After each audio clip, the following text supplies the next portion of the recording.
सावरायनायनि जोंनि नैबे एक्स भलुन्टियार फर्स अर्गानाइजेसननि जि दिनै जों सावरायबाय बे मेलनि गेजेरजों जों ओरैबायदि मोनसे थांखि लादों जे आसाम गभर्नमेन्टआ जिबायदि षड़यन्त्र खालामनानै जोंनि बर' हारिनि बे थामोनथाखौ सिफायनो नागिरदों आरो जोंनि जि गिबिनि थाखानाय गोजाम जे जोंनि एमएलए सेगमेन्ट आरो जि एमपि सेगमेन्ट बेखौ जे गुलुं गुजाय खालामनो नागिरदों जों बिनि सायावबो गुवारै सावरायदों आरो आसाम गभर्नमेन्टआ बिनि सायाव जि मोनसे प्रेस रिलिज खालामबाय नट बिनि सायाव जोंहा गोजोननाय गैया जों बेखौ साबजायाखै आरो जों बिनि सायाव जों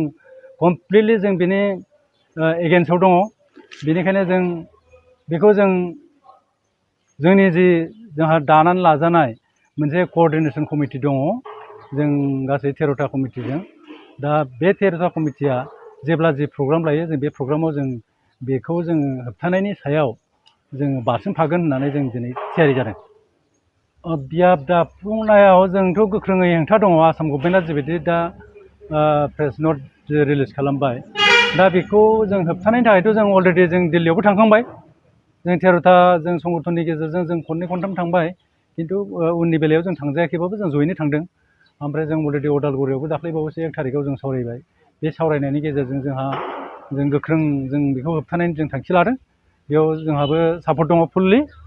ओमफ्राय जों गोजायैबो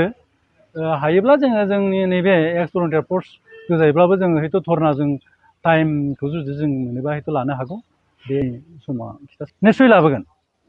बेथ' जोंनि बर' हारिनि फुरा जि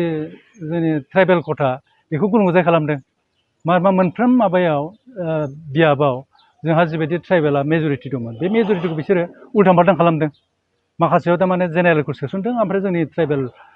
माबाफोरखौ मानसिफोरखौ भटारफोरखौ दस्रायाव सोसनहैदों ओमफ्राय जोंनिखौ माइन'रिटियाव थारमाने माबायाव आरो मिनिमामाव लाबोदों दा बे मोनसे अंकआ बिथांमोननिया एखेबारे जोंखौ धंस' खालामनाय माने ट्राइबेल थारमाने सिट जानो हाया